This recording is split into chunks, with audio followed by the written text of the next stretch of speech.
All right, welcome to another edition of Vegas Bad Boys of Podcasting. I'm your host, DJ Impact. I have all of the Vegas Bad Boys here with me, and it's time to get into some wrestling talk. A lot of wrestling was happening this past week, fellas, and we got to start with King Lucky's favorite show of all time, WWE Raw. Before we start there, as always, we ask you to jump into the live comments and post something, and we'll definitely try to get it in as we see fit.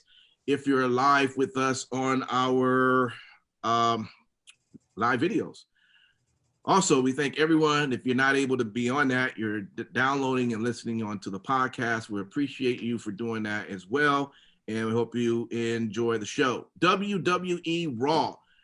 What's some takes from the show that stood out that you enjoyed or just wasn't that good for you?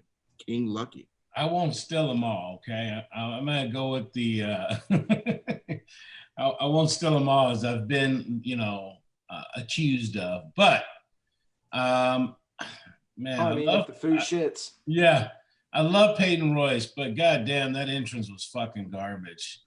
The music, her turning around, pointing at a star.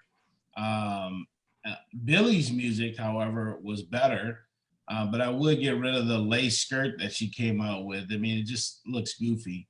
And then Baszler, it got beat by Liv Morgan. Like, what's wrong with that? It was a double team, first of all. Handicap rules. Come on now. One of your most dominant women. They put the tag team titles on her. They've got to give something so those guys look weak because you got two of the most brutal people that you could put together as a team. So what are you going to do? Not fucking ever have them lose? Come on, dude. They should fucking kick everybody's ass. Who should? Yeah, and if they do that, you'll get bored with it really quick because you already know what's about to happen. And then the last take that I have is that KO and Black got beat by some random guy. Like, I don't know. All right, you guys can have it. And you got the juiciest news. Oh my gosh. Well, one thing that stood out for me is the Hurt Business is still on and popping, and they have a new member, Cedric Alexander. No surprise if you watched Raw. They've been building it up, and MVP has been just selling as much venomous lies to Cedric Alexander. The boy finally popped his shit and attacked Ricochet and Apollo Crews. Actually, it was quite impressive how he attacked both of them a little bit. The boy don't present himself as being that strong. So it was pretty interesting. But, they gave him a shirt. I like the fact that, some people are kind of doubting, so we'll see where it happens. I don't know where it's going to happen. King Lucky will probably tell me in the next couple of minutes what he thinks is going to happen. But I thought it was kind of a good look having 4 members, but I'm going to say it because we talked about it in the last show. Yeah. When it comes to factions, I don't like when they let everybody in. So if they're going to get in the business with the Hurt Business, including everybody, then it's going to get old and stale for me. And I just don't give 2 shits at that point. This will probably be the last member. I hope so. I hope it's the last member. And they keep it, I think 4 is a good number. And, I'd like to see them doing more. As far as Raw Underground, I thought it was cool, the little exchange between Kevin Owens and Shane. I thought that, that uneasiness, awkward. I like when WWE does shit like this every once in a while. Maybe I'm the only person, but I liked it just because it kind of tells back to, the feud that they had and shit like that. I'm with you, Lucky. I did not agree how all of a sudden, side note, was Aleister Black supposed to have that taken off? It fell off and it was no longer a thing and his eye wasn't fucked up. I don't know if anybody caught it. I think, dude, they got to find a way to keep it on. He looks like Metal Gear Solid. I mean, I think he looks fucking badass with it. It does. I think it wasn't supposed to come off. Yeah, and he kept going. I was like, oh, well, I guess he's not really hurt. But, you had Young Boy came up and just got upset and just manhandled both of them. I wasn't buying that too much. I guess maybe they had a long match and they ran out of gas. But those are the only thing that kind of stood out for me. For the show. I'll leave the rest to you, gentlemen. Yeah, I mean, It was a decent show. Nothing really stood out for me, honestly. It's pretty sad that Raw has become it has been the longest show, and it's providing me less and less enjoyment. So like out of the shows during the week, it's the longest, and it's the one that I dread the most. What the fuck? Well, you know what? It's keeping them honest. It's gonna spice up because Mandy Rose headed to Monday Night Raw. Thank you. No, they had to do that shit though. They had to move Mandy to Raw because the gimmick that it appears that they're giving to Carmella is going to be almost, dead similar to the Mandy Rose type of a gimmick. So, and God forbid. Otis will go over to Raw on the 100%. Yeah. Or what he could do is he could use the briefcase and, challenge the Raw champion and win that shit. I also said, what if Otis was to get a new hot girl, the new girl on the scene? Who says it's Carmella? What? And all of a sudden, Otis is the Playboy. Who? It could be. I don't know who it could be, but I'm just saying it could be somebody else. Oh, they could have a picnic and he can pull sandwiches out of his lunch pail. Just remember, they went with the storyline in the first place because, Mandy, thought it was cute and everything that he had this like for him. But I don't think there's any other WWE women in the back going, oh, I'd like to do something with Otis as well. Let's kick that up. They'd be on TV if they're not on TV right now. Okay. Yeah. Hey, but I will say that, real quick, back to the Hurt Business thing. I didn't like the way that they ran that into two angles. I thought they should have just did it in one angle. They didn't need a separate MVP, the lounge, whatever shit. Yep. They could have just ran that angle in one. He did that at the end, boom, and he just left. So that was a little bit wacky, but other than that, the show was a decent show. Yeah. Do you think Cedric Alexander is playing him? No. Then they're the same. I think it's a permanent move. Okay. Yeah, the way they beat the shit out of Ricochet and Apollo, I thought that, this is a permanent move. Makes sense. If they're smart, they draft away Lashley or Benjamin. Just get rid of Lashley or Benjamin. Lashley would, to me, and I actually agree with that. I would move Lashley over to SmackDown. I think that would work out better for him just in general. Would you create another faction over there of the Hurt Business? Business. So they're in two separate.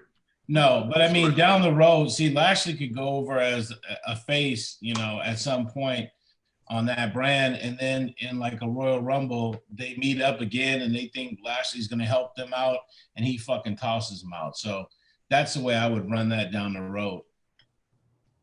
Okay.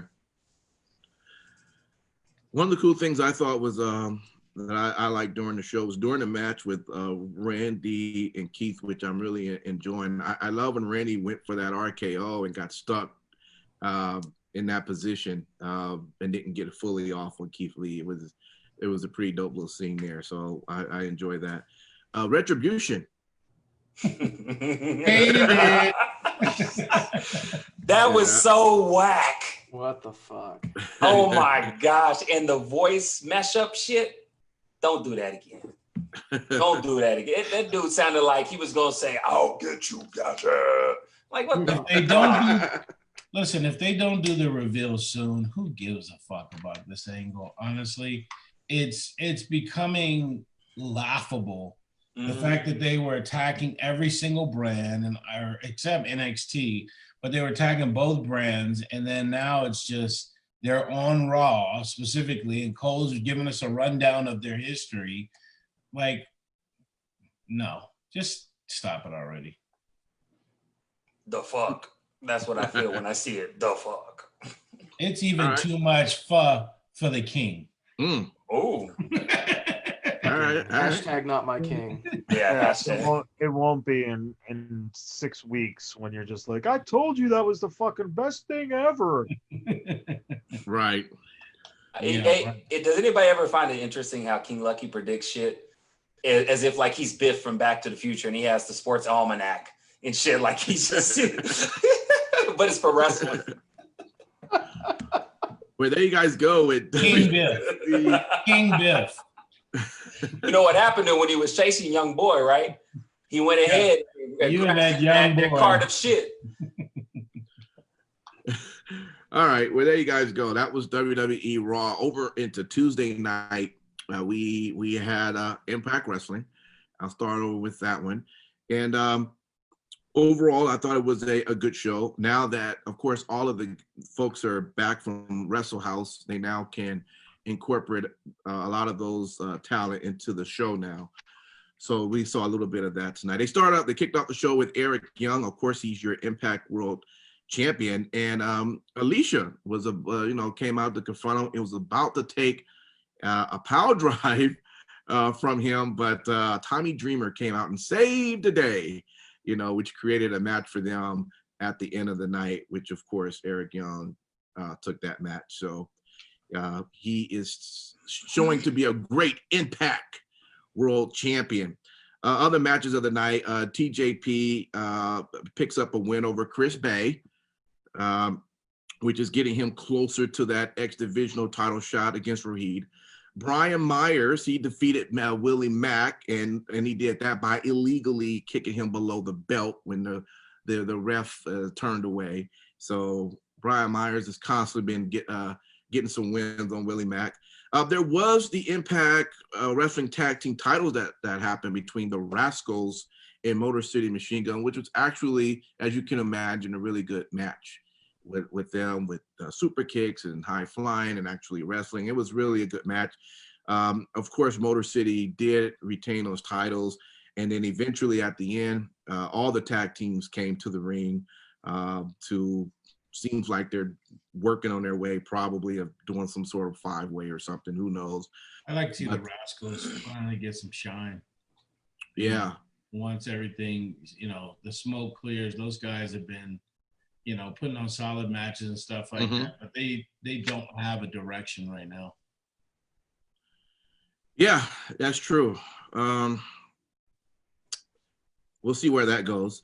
Tasha Skills, she lost to Ty Valkyrie, of course, and then we had Moose is still looking for EC3. So he's been looking for EC3. First off, EC3 has his title belt, and he wants to get that back. So they're just following that. So overall, I thought it was a good show. I think next week, RVD is supposed to be having some sort of talk show with him and Katie Forbes, that they're running this angle with him and oh my Lord, what's Sammy? Yeah, Callahan. So we'll see where that goes. They've been doing that one for a while, but yeah, that's Impact Wrestling for you.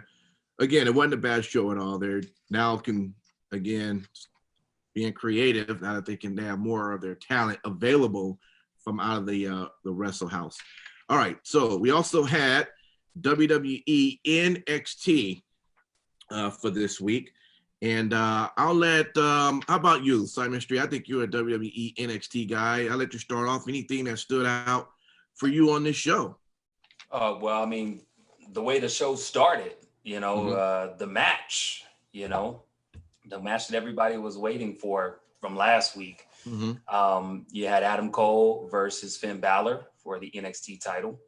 It was, if I'm not mistaken, an iron match. And it was great. It was amazing. It was exactly what I wanted it to be. I mean, both guys are sound. I'm always entertained by both of them. And, at the end of the day, you have a new NXT champion. Well, I will say this. You guys last week, and definitely you, Matt Michaels, and yeah, we all do our fun with play booking, but from what we thought was going to turn out, didn't turn out that way. So was Bruce and them not listening to us that week, or what? You still got time. You got time for any type of turn on Adam Cole. Okay. But I just want to point out the fact that it wasn't an Iron Man match. Right. And you didn't say who the champion was. So my money is on the fact that you didn't watch it. What are you talking about? It wasn't an Iron Man match. Okay, then what was it? It was a regular fucking match, dude. Oh, maybe I thought it was an Iron match. It went a long time. Okay, then who was the champion? Because I think I did say the champion just now. Did not. Well, who's the champion, Simon? That's why he asked who's the champion. Am I living in a different time zone? Did Finn Balor not just win the NXT title? You never said Finn Balor, bro. I did say it at the end. What are you fucking talking about? I said Finn Balor is the new champion. Man, you really got to fix that internet connection you got, man. Now it's starting to affect how you hear. I did say Finn Balor. Now you heard right. I did say Iron Man match. My bad. It just was a long match. My bad on that. But yeah, Finn Balor is the new NXT champion. I said that. Well, is there anything else, Simon, while I'm there that stood out, or we can jump over to Steve? Anybody else want to mention what they enjoyed from NXT or didn't like at all? Oh, my bad. No, you're good. Go ahead. Come on, Simon. Finish out the show. Tell us what else was Oh on. my gosh, here you go. That's what I got for you. All I'm merely saying is at the end of the day, I said it was a good match. I appreciate. And I said, come on, tell us what was on in the rest of the show. Well, I enjoyed seeing the little interaction that I thought was cute with Chauncey Blackheart and, Io at the end. I want to see more of that. You know, how she was going to hand her over the title and she pulled it back. You know, I'd like to see that. Why are you laughing? I don't understand. What's the fucking joke? Who's Io? Io, my bad. Well, let me jump over. Gosh. Simon Street trips, boy. It's the end of the fucking world, but y'all motherfuckers trip. It's like, it's not a big deal. Let's scoot up. Let's go over to you. How about you, King? Like, anything stood out? Yeah, listen, I'm probably going to get buried for this one, but I actually thought Mercedes Martinez should have won the match with her and Rhea Ripley. Listen, you were building Mercedes Martinez, right? And then you still are essentially, but you let her get beat. I mean, it was a good match. I had no problem with the match. I just thought the result, Rhea didn't need the win. I thought that Mercedes probably could have picked up the win and it would have helped her stop. So that was really my only takeaway outside of, yes, the other entertaining stuff that happened. Finn Balor, as I've been saying now for the last couple of months, should have definitely won the belt, and he did. And that was good. Just a reminder, what's your issue with Mercedes Martinez going over in that match? Who is that directed to? Is that directed? Oh, yeah. Well, I can see that he's frozen. He's not froze. Matt Michael's frozen? Is he frozen? Yeah, no, yes, he truly is. Steve, would you have liked to see Mercedes Martinez go over in that match? No. Okay, so you were fine with that result. I was fine with it. I mean, I wouldn't have been upset either way. So, it wasn't any kind of a major concern. But, yeah, in my opinion, this was needed for Rhea to close the book on the entire Robert Stone faction feud and put that behind her. I think that, that needed to happen because now it frees up Rhea to, start to pursue the women's championship again. But also, who's to say that you don't have Mercedes Martinez go to the main roster and be a part of Retribution now? They can do a hell of a lot better if they had. I'm just saying. And the thing is, I don't see Mercedes Martinez being in NXT for much longer. They've followed a similar type of a build with other guys that they are fast tracking to the main roster. people that have been established, veterans in the game. And we all knew as soon as Mercedes Martinez was signed that she was one of those that did not need to be developed in NXT. So I think that they are and have been fast tracking her, honestly, getting her primed to go to the main roster. I would think that's a bad idea if they moved over to the main roster this fast. Quite honestly, I think she needs at least about maybe a good 1 year in NXT, and that's not to season her or anything else. She could actually help with other women in NXT because to be honest with you, on the main roster, it's already stacked.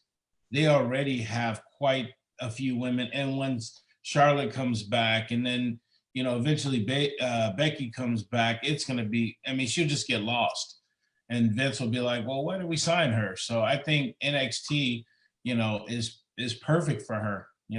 And there's plenty other people you could move to the main roster at this point. Yeah. As much as I did not like Raw, I loved NXT. It was fun, and it was, this was the best show wrestling wise all week. Better than AEW, better than SmackDown, definitely better than Raw. So, Michaels, you had a point you wanted to expound upon. No, it wasn't the Mercedes Martinez thing. I care less about that because I got the win like she should have gotten. But Finn Balor does not need that title. Why? He's an established fucking guy. So who would no need? So you would have put it back on Cole? I would have put it on Cole and then got it onto someone else.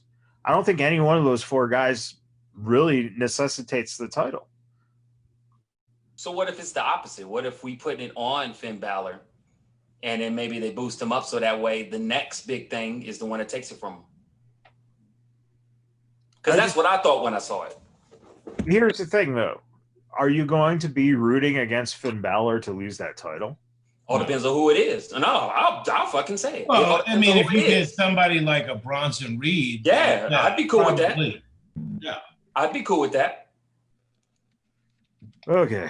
Well, I mean, come on, Michaels. Different strokes for different folks. Not everybody like the same flavor. If one Cameron Grimes came back wherever he's at, you'd probably root for Cameron Grimes versus Finn Balor. He's coming back from the moon. In our live comments, Jonathan Simpson asked, "Hey, when is Balor going back to the main roster?" Of course, we don't know, but do you think it's a good time for him to be making that way back over, or he should definitely just stick it in NXT? Yeah, he take the title back with him. No, he doesn't need to go to the main roster anytime soon. So he needs the NXT championship, but he doesn't need to go to the main roster. Not anytime soon. They're just now starting to build him back up. So I wouldn't do it. Let me ask you this question, or let me first answer the question that Jonathan posed. If Finn Balor did go and he didn't have the title, whatever the case may be, and he goes to the main roster back again, I would want him to be on SmackDown because 100%. I would like him. I would want him. I feel like that show would do better for him. And then also, too, I don't know what the time would be because I don't work there. But if he did go and Roman Reigns was still the champion, that would be an interesting match because they could tie in, look, this is the belt that I won the inaugural, Universal Championship. And, I'm going to fight the mount, or climb the mountain that is Roman Reigns. And I'm going to seize that title again. Whether he does it or not, it's a good story. I could see him in NXT for another year or so. Yeah. There's no need to rush him back. Yeah. I mean, one thing is that, he's going to work with guys and they're going to, they're going to get better. And you know what? Give me Karrion Kross versus Finn Balor at some point. That's money. Okay. Give you Karrion Kross. You can paw at it all you want, but that is a good takeover main event. Thank you. Yeah, and then they both blow themselves out within the match, and then neither of them are on the show for the next 3 months. That could very well happen. Oh man! Oh, a couple of other mentions I from the show. Kushida came out and just whipped on Velveteen, so I thought that was pretty interesting seeing that.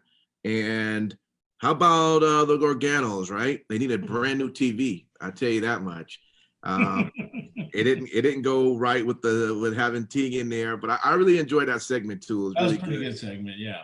Yeah, it was all right. It was all right. It's all right. All right. You know, has no one learned though, if you put together a dinner at your house, don't wear a white shirt because inevitably the spaghetti's gonna get all over you. Yeah. All right. Nobody's quite figured that out yet. All right. Well, that's all for NXT. We will jump over to AEW. And with that, we got our star of the show, Sin City Steve. Tell us what you liked or disliked from this week's show. So, a lot of things actually. But one thing that I will definitely mention is the main event. We'll just call it what it is. I thought that both guys did it was a great match all around. I thought that their chemistry was great in the ring. And, you know, Dustin, you knew deep down that he wasn't going to win the championship, but they built it and built it and built it. And you had almost a glimmer of hope that it would actually happen. But then obviously the right result happened. Mm-hmm. So I really like the way that they built up to that match as well. So pretty solid stuff there. But I will tell you this, Sin City, can Brandy just not come out anymore? Please. I'm done seeing her. I'm serious. I mean, there's no reason for stay backstage. I am never done seeing Brandy Rose come out. But listen. I'm not saying she's not beautiful. I'm not taking nothing away from that. She serves no purpose. Every time I see her, I go, "Why are you here?" You know what I mean? I don't know. I was just curious. What your thoughts on that, Sin City, when it comes to anybody else? Back for a little bit, you know, after what happened with her and Cody, and she probably should have, you know, even though she did have a good promo that she cut on Anna Jay on Dark, which I thought was good. It's just she maybe just hang out on Dark for a little bit, you know, just because I think fans are turning on her in the worst way. Like the heel stuff that she's trying to do is just coming off, you know, it's not even real heat that she's getting. Like if you Impact don't want to see her, there's an issue. Yeah. I mean, seriously, because I'm the fan of Brandy. I mean, I'm just done seeing her. But I'm sorry, Sin City. Go ahead. No, you're good. The other thing, let's just get it out there and let's talk about it. Yep. Miro. Yes, the best man. The best man. I found it so funny that they debut him in a wedding angle. Coming off of, you know, being involved with wedding angles. So obviously this was all orchestrated and set up from the start. It's great. So we'll see what happens. I mean, if he actually aligns with Sabian, then it won't make a whole hell of a lot of sense, because obviously you've got Kip Sabian, Penelope Ford trying to be heels, and then you bring in Miro. You know that the crowd's going to cheer for him.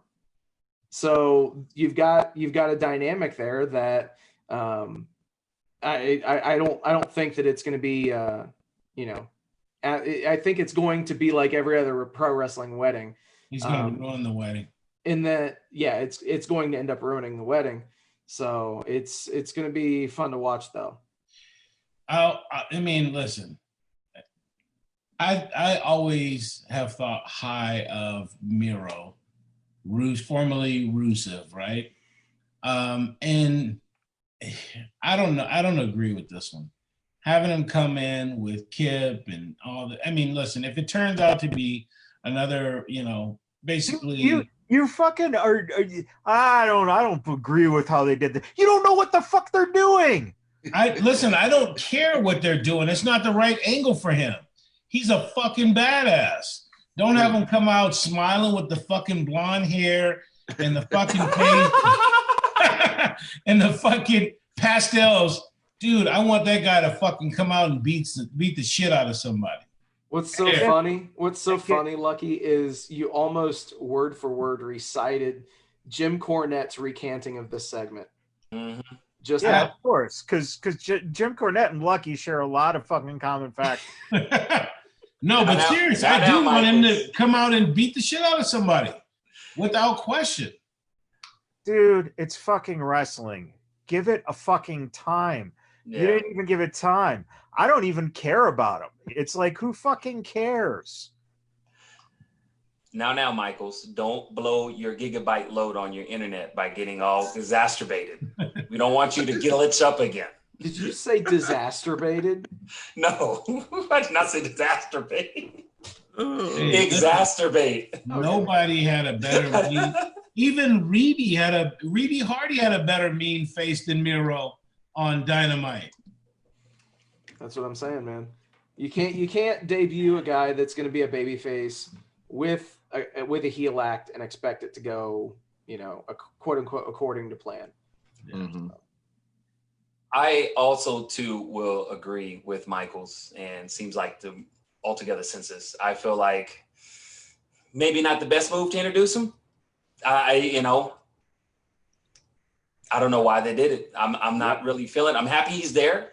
I'm ready to see. Are you all insane? How are we fucking I don't know what you haven't seen him do anything yet. I just said what I'd like to see. Oh my freaking gosh. But we're not in the business of what we'd like to see. It's fucking, you haven't seen anything yet. You all are judging it as if this is like, oh my God, they've been doing this for 3 months and it's just not working. This is so tragic. First impressions are everything.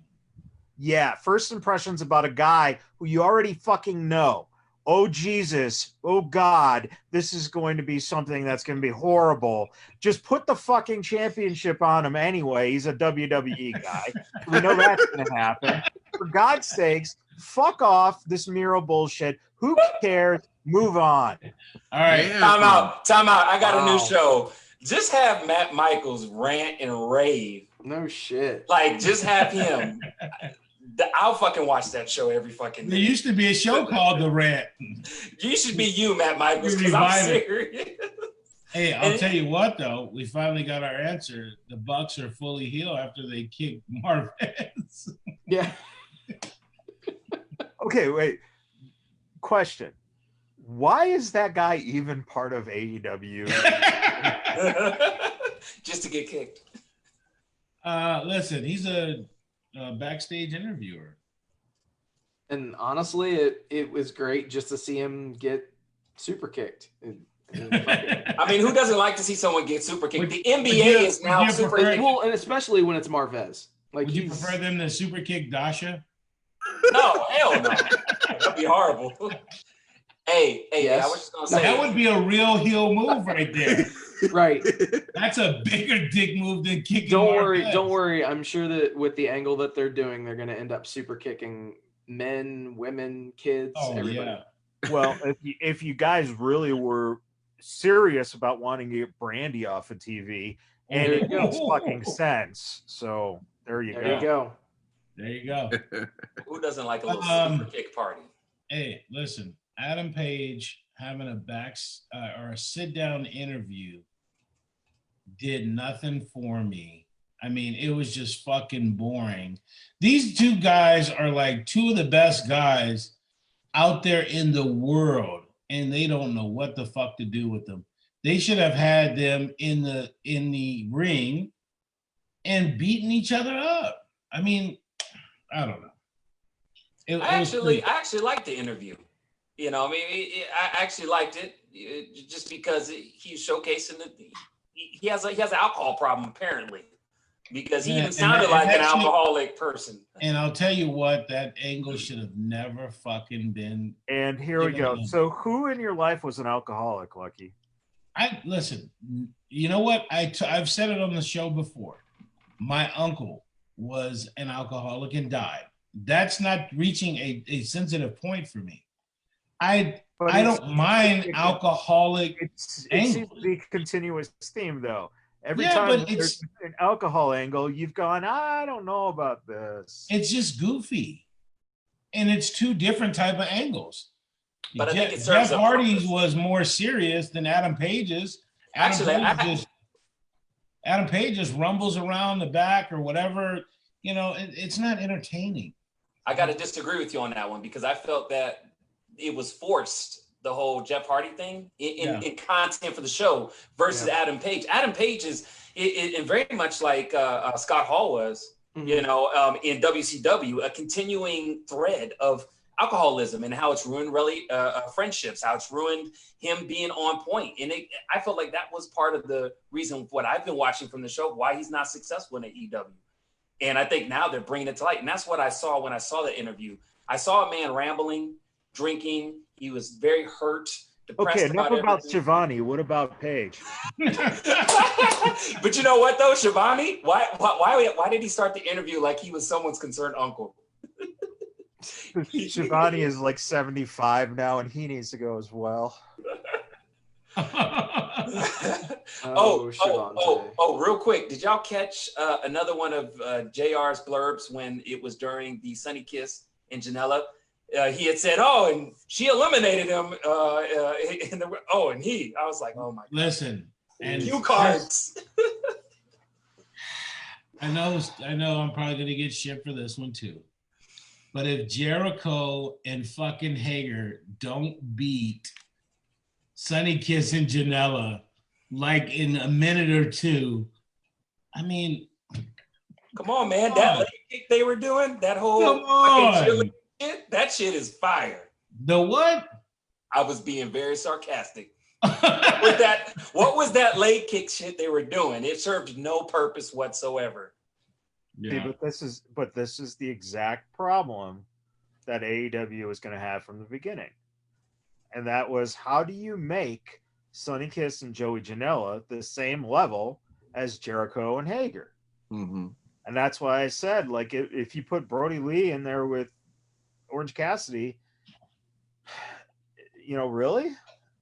It's tough. It's tough. I mean, and that's what you're going to be seeing. But at the same time, we're complaining that you're not seeing so-and-so on the show. Right. So the fact of the matter is that if you want to listen to 3 Count tomorrow, if you listened on the podcast and haven't heard it, you'll get an idea of what we're talking about. And one of the biggest things is that the reason that they're bringing in these WWE guys, they're putting the titles on them, they're giving the exposure. Once you do that, once you sign these contracts, you don't have time to develop the other guys. And Dark is not a development show by any means. I don't even watch it. But that's the problem. You know, you're getting your core audience, people who watch on the internet, but you're not getting, you know, your fan base that you want to keep converting.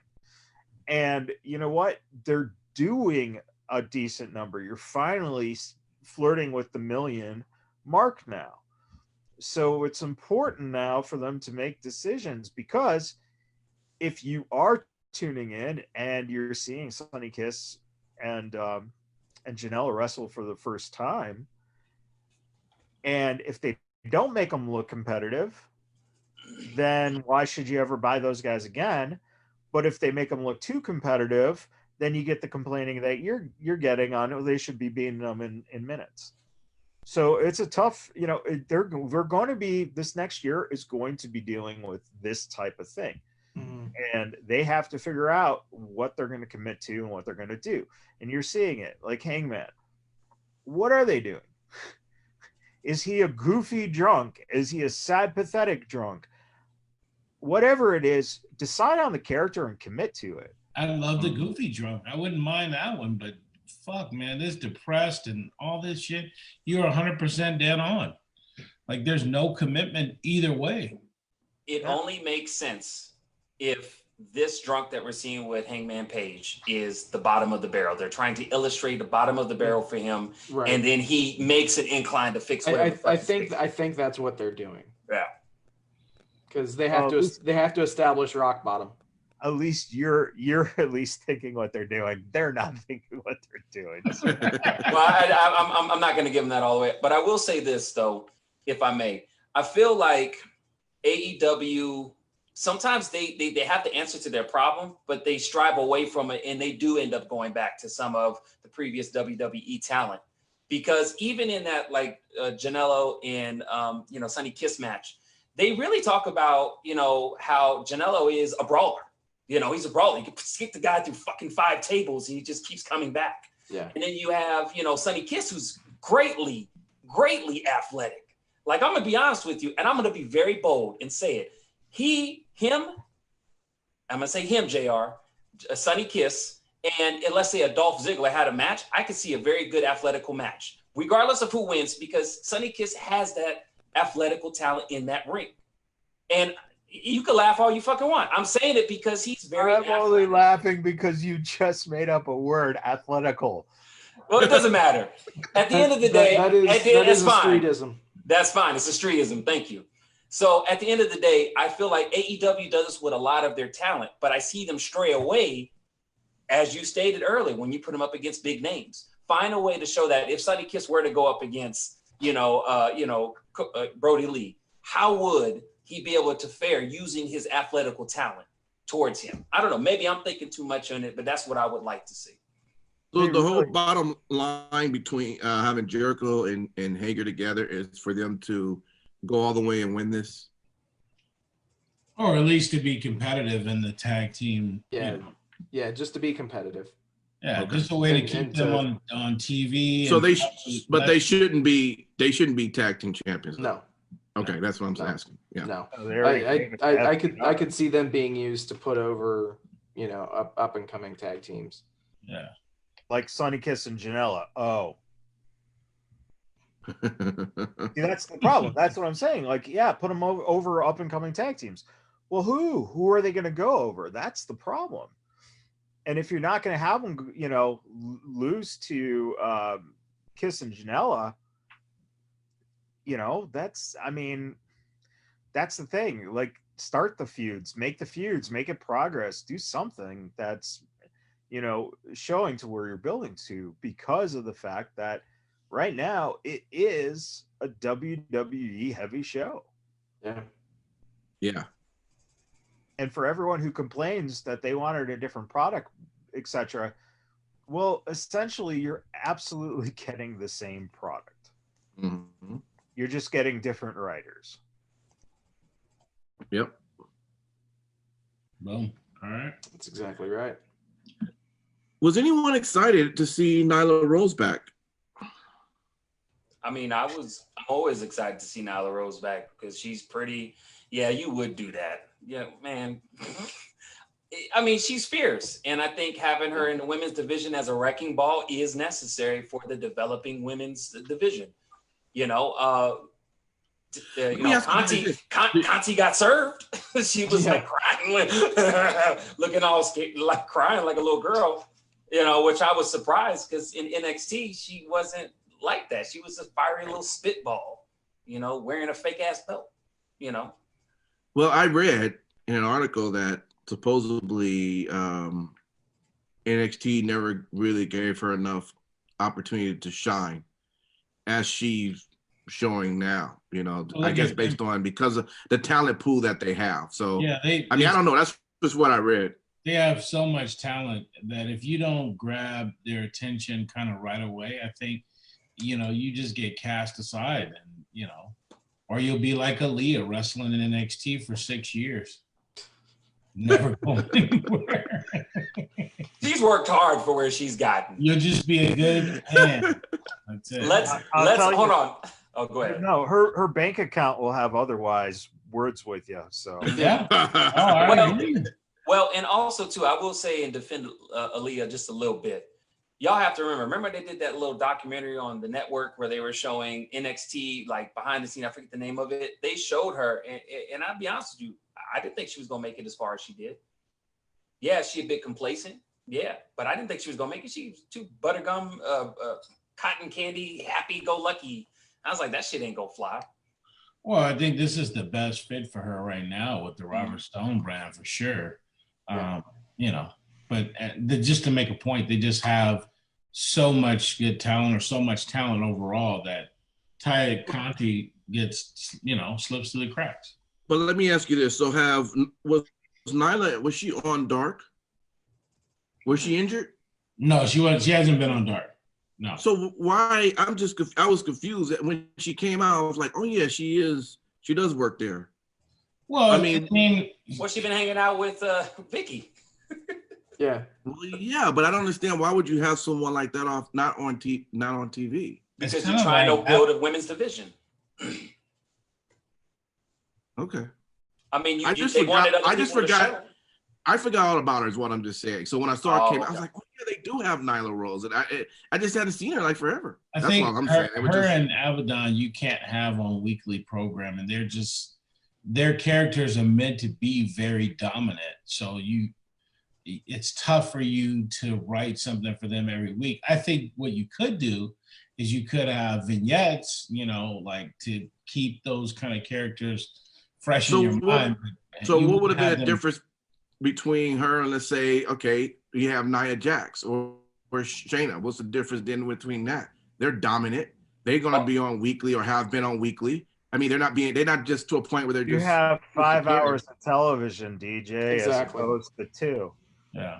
Well, I was also going to add, too, if you think about it, the reason why Nyla Rose it made sense to not kind of have her on TV, and maybe it's just me, was because when you are associated with a new manager, and that's what they've done with her, pairing her with Vicky Guerrero, it could make somewhat sense for her to not be on TV because, you know, they strategizing and shit like that. Maybe it's just me that thinks that way, but it makes sense a little bit, like they're trying to go back to the drawing board. There's no maybe. Nobody else thinks like me. I get it.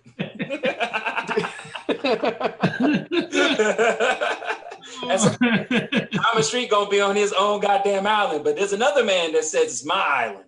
And just saying, when I say that shit, it's gonna be with an action. So just y'all beware. Hey, last thing I mentioned about AEW, of course, I'm fucking with y'all. Matt Hardy came out yes. and he did an apology, which, you know, I get what he was doing. I don't necessarily believe I need to be apologized to it. And having this wife out there at one point, she was shaking her head like. She was there to say, she was there basically to say, hey, I'm okay with, because she was very outspoken on Twitter. Yeah, right? We talked about that. Yes. Yeah. So I think she was just there for that to kind of tie everything up. Like she's okay with the company and, you know, it's a safe face. You know, that's really what it was. Yeah. Sure. But yeah, I mean, the segment probably went a little bit longer than it had to, but give him some time off. The man had got busted wide open. You know, he didn't have a concussion apparently. And, you know, I mean, he's just been bumped around pretty bad. I mean, that WWE check probably looks a lot better right now. I'll be real. The entire time that I was watching this segment, I was like, please don't let them fucking use this as a vehicle to get heat and have somebody come out and just lay him out, you know? Yeah. I wouldn't have liked to see that. So I'm glad that did not happen. So, and I felt relieved after it was over. You know, those words are absolutely what makes me believe that he did have a concussion. Yeah, I agree. Because if he was fine, they would have done a takeout angle, but he couldn't take a bump. Exactly. Yeah. Mm-hmm. Well, I think he did do that though. No, I was just gonna say it was good that he did do that. His wife was looking like she's like, I got this baby. I'm gonna need you to get this shit together. Yeah, absolutely. Baby. I need your ass to come home. Paper ain't that important. Wait, one baby, and then they got 2 little ones. Yeah, 2 kids, man. All right, so let's jump over now into WWE SmackDown. Now, I rarely ever do this, but I'm going to try it out. Matt Michaels, tell us what you either liked or disliked about the show.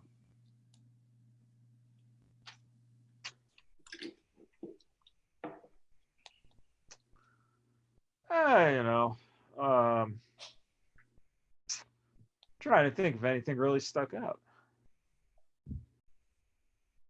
Yeah. I don't know. I don't know if anything really stuck out. I think, the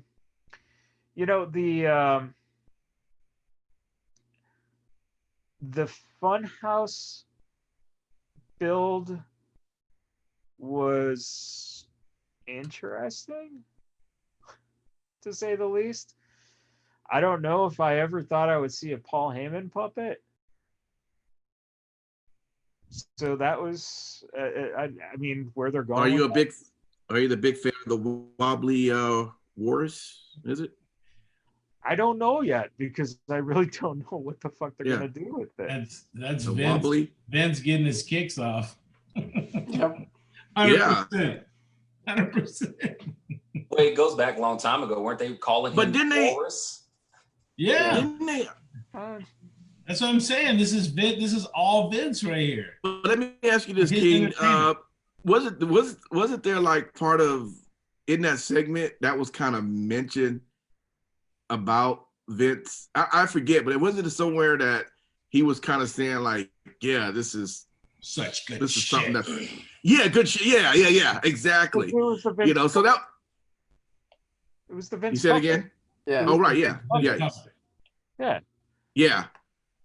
But that just goes to the idea, the fact that he, to even write that on is showing, yeah, this is just for him. Yeah, but at some point exactly. Has to be tying into, maybe the Fiend going after Roman. You know, it would be very interesting if, during, this match with Uso brother number one, or I'm sorry, the last Uso brother, since he's the youngest, the last Uso brother, and Roman, for the Fiend to not go in to fuck with Roman, go in and, get Jay out the way. Do his thing with him. I mean, that would be cool. I will say I'm intrigued by the way that they're going to book that match and, the way they're going to come out of that, what are you talking about? Roman said it. He said, I'm going to kick your ass like we did when we was little kids. Yeah. But I'm saying if Roman's just going to like come out there and do the, hey, just go ahead and lay down. Oh, God. No, I hope the fuck not. Please, no. Please don't do that shit. Just make it easy for yourself. Just no NWO shit. No NWO Finger shit. Point of Doom. Yeah, the finger point of doom. Fuck no. But I will say probably my favorite moment of the whole show was Alexa Bliss doing the Sister Abigail. That shit was fucking legit. I enjoyed that. Yeah. And by the way, I think all of you guys were saying last week that she was going to be this special guest on the Firehouse. I thought she was. Yeah, 100%. Yeah, all you guys. I thought she was. Yeah. But it's a slow burn that they're doing with her. You see small things happening with her, so where she is going and flirting with that side. So. Well, here's the thing we missed though. And for as much as you want to say it, Lucky, I absolutely didn't think that they were going to continue on the lines. But one thing that you messed up and we all messed up is that she shouldn't be on the Funhouse. Because that's not the Fiend. That's a good point. Yeah. No, it's not a good point. It's the point. No, it's true. Yeah. He was abducted by the Fiend. So she should not have any presence on that show. Right. So when the Fiend reappears, that's when the alignment happens. Yeah. No, absolutely. But the question is what? So what? What's the alignment? That's the problem. I think again, you're not going to see them potentially directly together because there's no reason to. I don't know. I'm actually far more willing to let the slow burn happen on this one than some of the other stuff that I've probably said. Hey, for every other fucking thing, Every goddamn thing. You come This in, has me intrigued. they just debuted him, and oh my god, it's so fucking awful because he's gonna be a best man at a wedding. Well, he just came off of the same fucking angle, bro. Jesus. And he's not even in the same fucking company. Go blow it out your ass. He came off the same fucking angle. And he wasn't the audience fan. Let me ask you this: is the audience not the same? What do you mean? AEW and NXT. I don't know. I don't know. You tell me. You the fuck king. It's the same audience. So what? Yeah, I don't know. We'll see. Well, I will say the one thing I liked about SmackDown, obviously, Bayley did a fantastic job of stating the obvious, but the way she said it, I was just going to backstab you before you backstab me. Bayley is just fucking amazing. You know what I mean? She is just when you think she's giving you enough heel, she kicks it up a notch, and I'm just like, man, you despicable bitch. I love you. Even though you fuck Bay like that. Well, for the longest time, she was considered the weakest link of the four horsemen. Yeah. Right? Hey, but you know what's cool that I like? I like that if you notice within Bayley, maybe I'm noticing it. She's a little bit of the nasty of Charlotte when Charlotte gets nasty. Mm-hmm. And you know how all of them are a little nasty. Like, even Becky Lynch, when she first was associated with the four horsewomen, she's a little nasty too. So I like seeing Bayley nasty. But I will tell you, I don't want to see Sasha Banks come back and she's crying, my best friend. No, I don't want to see that shit. I want to see Bay tear that shit up.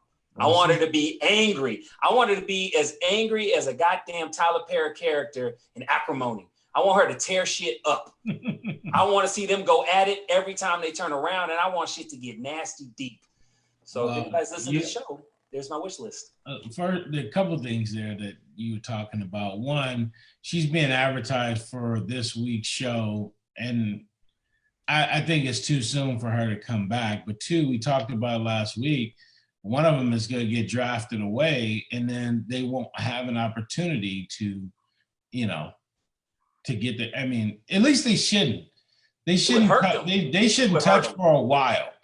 They shouldn't touch. They shouldn't touch for a while. I'll be honest with you. Let this thing slow build, man. They shouldn't touch for Royal Rumble or backstage on one of these pay-per-views, maybe Survivor Series or something. I don't know. All right, I get you. Then let me ask you this question then. How do you present that to everybody who's not really involved in this whole feud? And let's say they split up. One's on one brand, one's on another brand. They don't do nothing. Like, how do you present that to people that's just, that still want to know about the feud? Are they just going to magically around Royal Rumble show up in the same backstage and start fighting each other? I feel like with that build, that slow burn you want, there still needs to be a narrative. The fact that she can come in and win the briefcase or the Royal Rumble itself, and then in that situation, then I agree with Lucky. Don't let her be on TV if that's the angle we going with. You don't have to not let her be on TV. Just put her on the other show. Yeah, put her on the other show. As soon as they get, because Lord knows when they're doing this fucking shakeup. Yeah. Thank you for whoever's following like Meltzer's breathing of this. I'm assuming that's where the shit's coming from. So if they're doing this shakeup, apparently they're taking their sweet ass motherfucking time doing it. But just, they don't have to physically touch. Yeah. Well, let me ask y'all this question. All right, we close, right? All right. So what if one of us stabs each other in the back like that? Would that not be you be fueled in a motherfucker and you just be ready? You'd be like, what the fuck? Like, I'm hurt, yeah, but at the same time, fuck so you. Are we making no money now, or are we making $1 million for us? I mean, don't give it away for free. I get that. I think he's a whore. He gives it away for free all the time, and that's the opposite of being a whore. Right. The biggest stage is for them to do it at WrestleMania. Okay, so what's the buildup look like then? If it's the buildup is, hopefully Sasha's not on TV. Maybe it's Bayley mocking her or whatever, and then she continues to do this, and then they get drafted away or whoever goes where, right? Then Sasha enters the Royal Rumble. She wins the Royal Rumble. And then you got this build up where they go to WrestleMania. And that's when they touch. I mean, that's when you do it. Well, I'm going to add one to you because I like where you was going. But I want it to be before Sasha gets drafted to Raw permanently or whatever that seems what it's going to, right? I want her to look in the camera and I want her to look at Bayley and says, you know what? Bitch, you cut me. I'm going to come back. And I'm going to get my payback when I get it. You do that with a finality, then I can see your point of then later on when they touch, it's going to be dynamite. Yeah. Yeah, I'm gonna have my baby face calling her a bitch. Yeah. Well, maybe not calling her a bitch, but I'm saying like to that degree, like, look, you stabbed me in the back, you hurt me, we're best friends. I'm never gonna forget that. And one day, you're gonna get something like that. Wait, how come it has to be that? How come Sasha can't say you were right? That could be the case. I was gonna get you first. You got me. That could be the case. That would be cool. I'd be cool with that. Just go that way because that way we haven't seen it before. Yeah, yeah. Bruce, that'd be cool. Uncle Bruce. That would be cool. And even better, like they still kind of cool with each other. It's like, all right. They're not gonna be cool with each other. No. Yeah, no. Well, it ain't gonna be cool, Not but the way it's you like need- game. not- It's like game recognized game is what. Not the way Bayley need her to the head and beat the shit. Yeah, I ain't lying. Bayley. There's got to be some retribution for that. Somebody got Actually, Sasha no. got a receipt. No, after finding out that she charges $375 for a cameo, I think she deserves another knee to the head. $375 fucking dollars. Yeah. Come on. That's Wow. fucking ridiculous. Who charged? Sasha. Sasha. Oh, wow. She got a high charge rate. She ain't. Yeah. For Mercedes.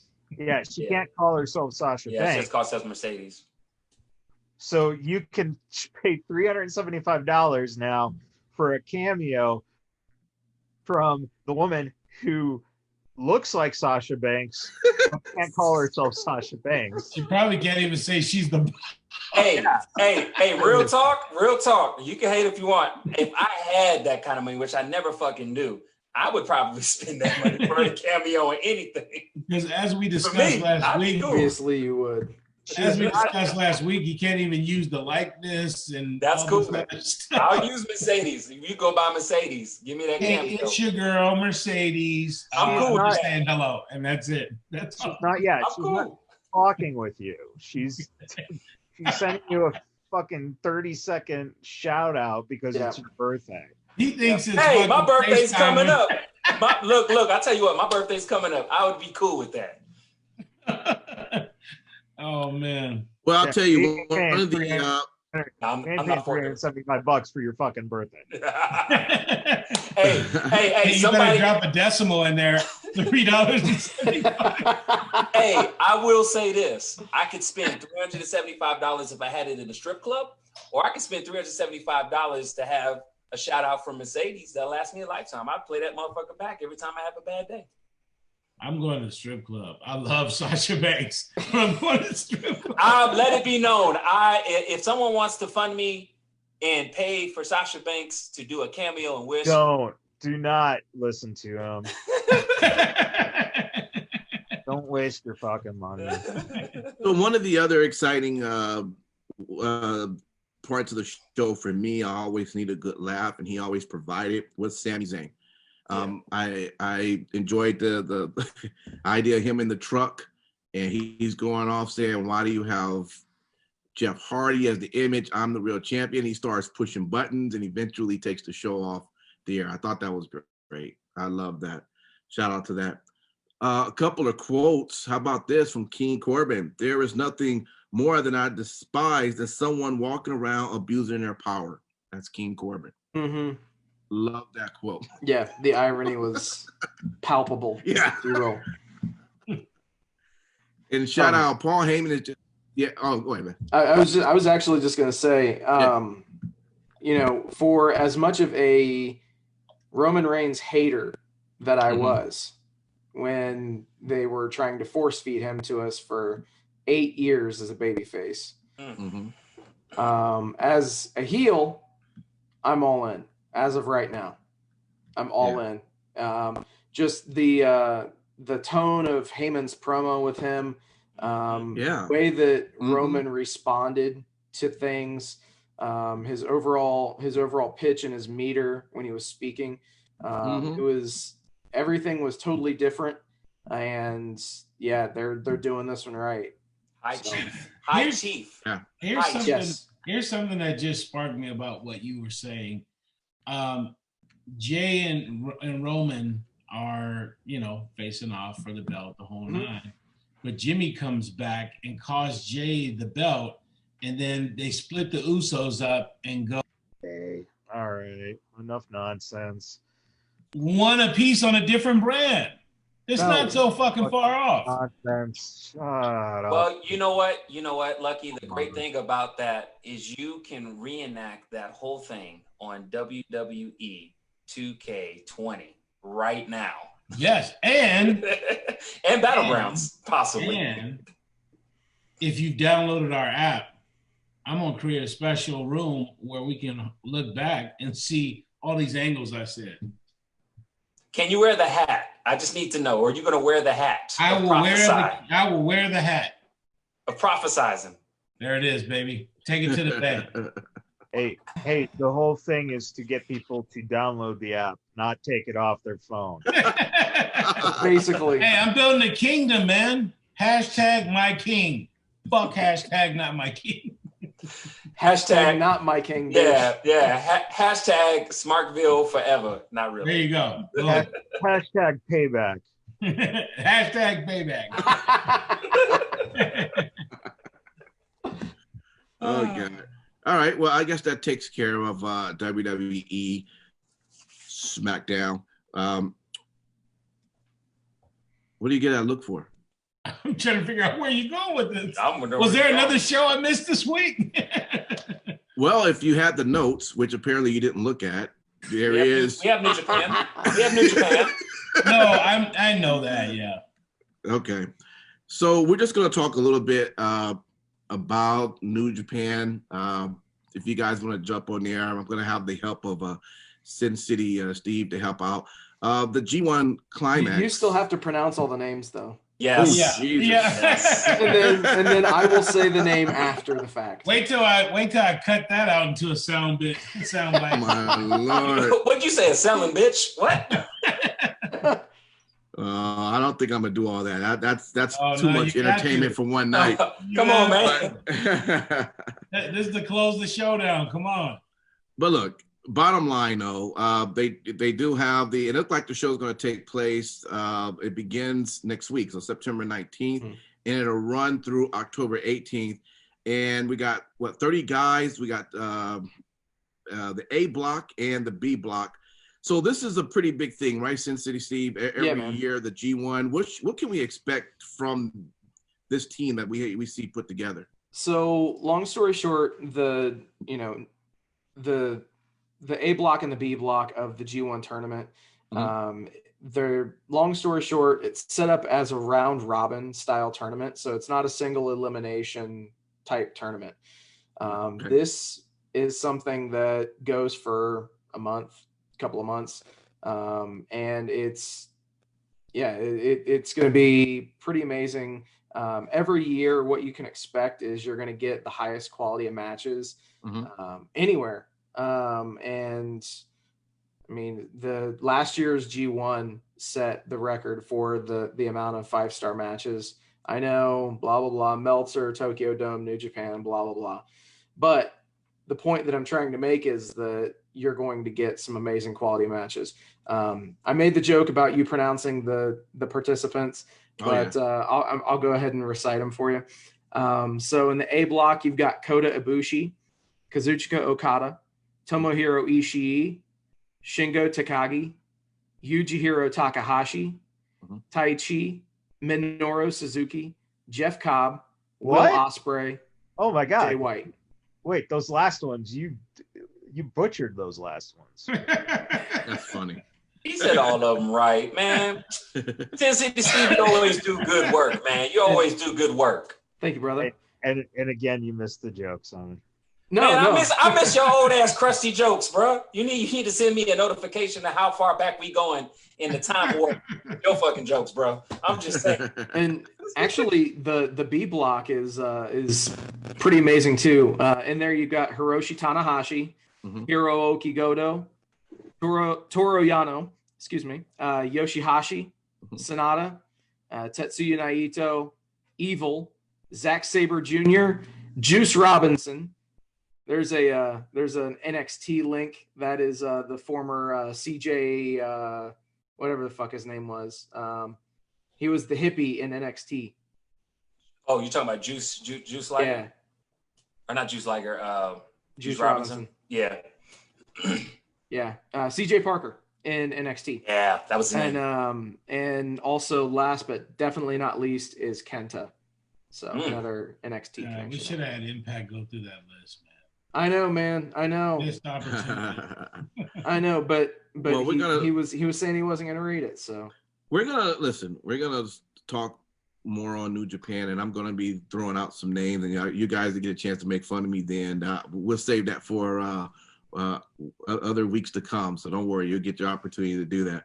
But this does seem like this is going to be a pretty big show, and as man, we got so much, definitely myself, on our plate that it's hard just to keep up with all the wrestling shows already. But I'm going to try to see what I can do to check out some of these matches, if anything. I know they're recorded. Let me ask you this. I was also reading that apparently they filmed a ton of shows here in the U.S. Is there are the wrestlers here in the U.S. from New Japan? Is it treated different than the wrestlers out in New Japan? I guess are they treated like two separate entities, or are they the same? If that makes sense. So, with those in the U.S., if they're just teaming against those in the U.S., and then those in Japan team up with the ones, or they cross, or how does that actually work? So they've largely kept the sites separate. Okay. What is the thing that's obviously driving all this stuff is quarantines. So I definitely look for once everything gets back to quote unquote normal, then I could definitely see some of the guys that are working stateside go to Japan and vice versa, and it's extremely smart on their behalf because they're producing double the content. Right. And some great matches were filmed. Kenta, the former Hideo Itami from NXT, he won an opportunity to challenge the IWGP United States Championship holder, which is currently Jon Moxley. So Kenta and Moxley coming up soon. So that should be awesome, especially with all the stuff that New Japan allows Moxley to do and what all they allow Kenta to do too. Right. Yeah. And I guess also some news. Hopefully I say his name right. I guess they signed. Is it Fred Rosser? Okay, yeah. Fred Rosser onto New Japan. And King Lucky, you seem like you may be a little confused on who that may be. Are you talking about Fred Rozier? Is that how you say his name? Is that what you're trying to do? Correct me in the spelling? Well, I'm just asking. That's what you're talking about. Say it with your chest. Say it with your chest. Is that how you? So is that his name? Is Fred Rozier? If we're talking about the same person. Yes. Darren Young. We're talking about the former Darren Young. Darren Young. Okay, yeah, there you go. All right. Why couldn't you just say Dan? I mean, you thought I was really talking about somebody else? Yeah. Although you knew I made a mistake on the name. No, never mind. All right. Never mind. Hey, all right. Impact. Don't worry about it, bro. Keep it's all good. Keep in mind, # not my king, bro. I got one more point. Once this is all over with. King's quiz. No, honestly, it's great that they signed him. He's an extremely talented wrestler that it boggled my mind why he wasn't picked up by somebody. But now it's it's good that NJPW is going to give him the shot that he deserves. So it'll be cool. All right. That's all I had. If you want to add something, King Lucky? Yes, I do. This week, a very, very good show put on by Dave Marquez and NWA. I think it's going to be exceptional. You've got, just really quickly, a lot of people that have already been on our show, but Aldis versus Bennett is going to be one of the matches that's going to be pretty big. This is on the 15th. You got Hammerstone versus Sparks. And then the one that I'm really looking forward to, Camille versus Heather Monroe. So that's going to be a really good show. They already have, you got the Tribe on there versus the Wolf Zaddies. So it is going to be a very good show. Primetime live. So okay. Yeah, I'll have up the information on our Instagram and also on our Twitter. Perfect. Well, gentlemen, we've done it. Another week of wrestling talk. So it was entertaining and fun. We're going to go ahead and say our final thoughts for tonight. So why don't we kick this off? Simon Street, what you like to say to everybody? Thank you, everybody, for tuning in. As usual, go download that app. It's just a better way for you guys to interact with us and see what's happening next down the pipeline with Vegas Bad Boyz. Everybody stay safe out there. Wear a mask, wear a condom. No need for no COVID babies. And speaking of that app as well, I'm going to, one of the features of the app is we have the chat rooms, and anytime you can go in there if you decide you just want to enter the WWE room or the AEW room or whatever. And what I'm going to probably start doing more is jumping on there live, and you guys would get the notification. And if you see it pop up, just join the room, and it'll be on right when the show's on live. And then we could just kind of, converse about what we're seeing. So I'm going to try to do that a lot more. Normally, I don't watch the shows live, but I want to be able to use this feature more. So you may see that pop on. And if you do, I urge you to jump on and let's enjoy some wrestling talk. So with that, King Lucky, what would you like to say? Thank you for the support. Good night. All right. Sin City Steve. Thank you guys for listening, watching, hanging out with us in the chat. We appreciate each and every one of you. Also, obviously, repsports.com. Go there for all of your pre-workout, weight loss, energy drink type stuff needs. They even got protein popcorn, which is cool. And that's repsports, REPP sports.com. And use promo code Vegas at checkout. Save yourself 15%. Perfect. All right, Matt Michaels. So this past week we lost another wrestling, and in this case, a bit of a legend in Puppet the Psycho Dwarf, Steve Lee Richardson. Mm-hmm. Steve appeared on TNA in the early days as Psycho, mm-hmm. and or Puppet the Psycho Dwarf, and did a lot of midget wrestling, as he referred to it, because that's what it was referred to when he broke in.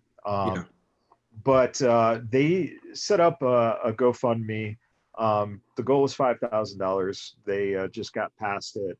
But anyone who wants to help cover the costs of the funeral and to kind of give a little bit of a tribute, you can look up on GoFundMe laying Puppet to rest, and chip in a few bucks, because anything can help. And again, it was unexpected when you don't have the means or anything put aside for a funeral cost and burial and all that kind of stuff. It gets very, very consuming, and the family definitely, could use the help, and that would be a great thing. If anyone wants to contribute, please check it out. Absolutely. Thank you for that. We thank everyone for listening tonight.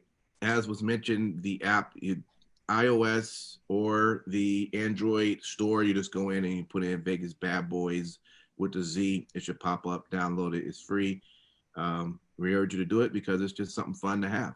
So we have to leave it with that. Also, we're on every podcast platform. So definitely just search your favorite one and make sure you hit the subscribe button and take a listen as we continue to build. We just crossed over our 200th episode, and we thank everyone who's been listening. We do have people who's been on day ones, and we appreciate you.